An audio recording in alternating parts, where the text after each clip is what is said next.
अस्सलाम वालेकुम। मेरा नाम है शिराज़ अली मस्तोई और आज हम इस वीडियो में डिस्कस करेंगे कानून शहादत 1984 के आर्टिकल नंबर 3 को। आर्टिकल नंबर 3 बेसिकली डिस्कस करता है हु मे टेस्टिफाई, किसकी गवाही काबिल कबूल है।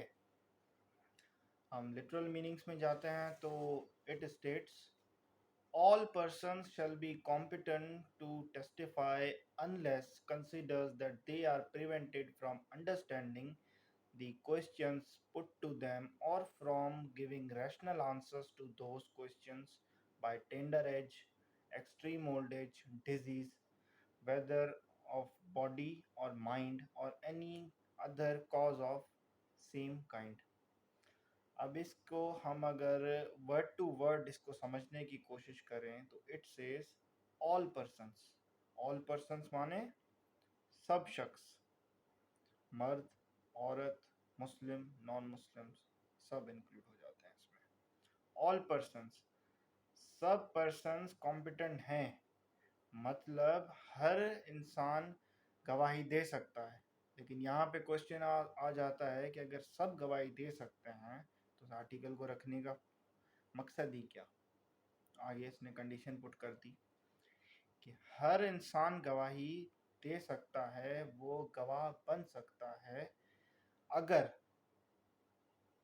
वो मतलब किसी क्वेश्चन को समझ सके और उसका रैशनल जवाब दे सके। रैशनल जवाब से मतलब रीज़नेबल जवाब, लाइक कि जो मैं आपसे सवाल पूछूं आप वही जवाब दें। लाइक कि आपका नाम क्या है, आप मुझे बता दें मेरा नाम फलाना है, ठीक है। तो ये है। अच्छा, इसी में अगर आप कहेंगे कि that they are prevented from giving rational answers to those questions by tender age, extreme old age, disease, whether of body or वो, तो इसमें कह रहे हैं कि अगर कोई इंसान प्रिवेंटेड मतलब रोकना, प्रिवेंटेड, ठीक है। अगर कोई इंसान सवाल समझ नहीं पाता और उसको रैशनल जवाब नहीं दे पाता, क्यों नहीं दे पाता? By tender as.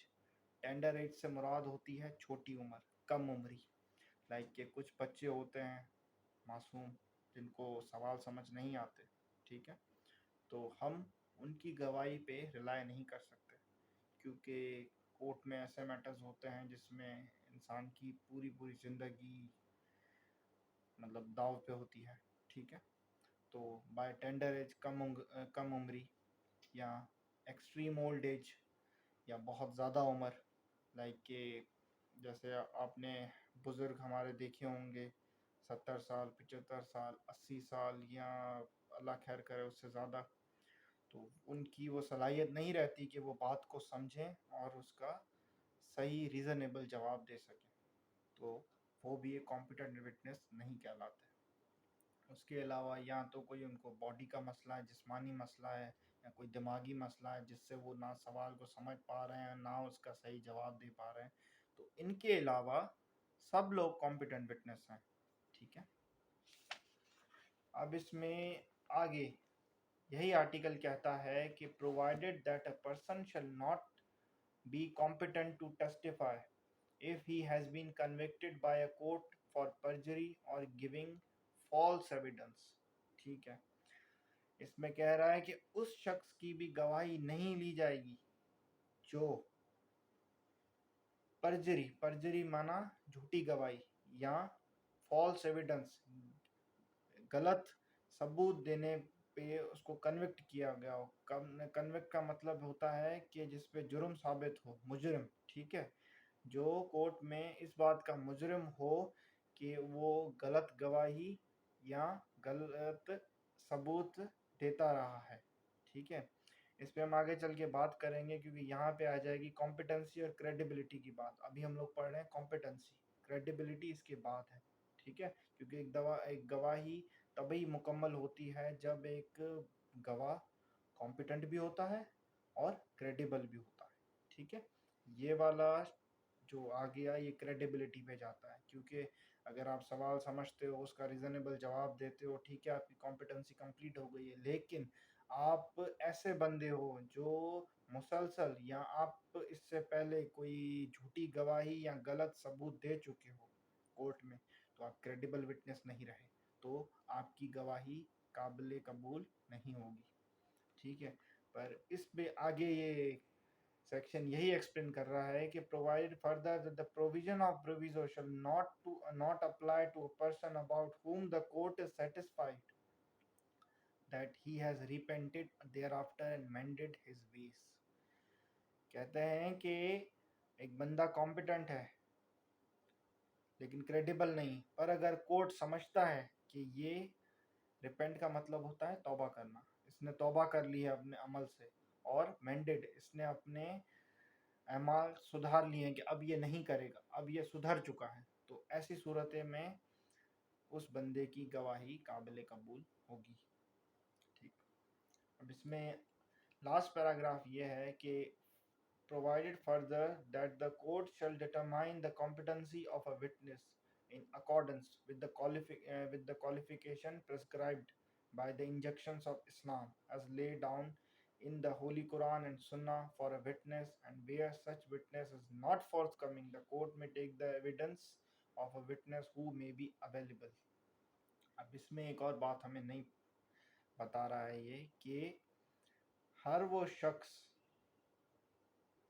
मतलब हर वो शख्स एक कॉम्पिटेंट गवाह है, ठीक है, जो हमने पढ़ा कि रीज़नेबल मतलब सवाल को समझे और उसका रीज़नेबल जवाब दे। लेकिन इसमें कह रहा है कि जो क्वालिफ़िकेशन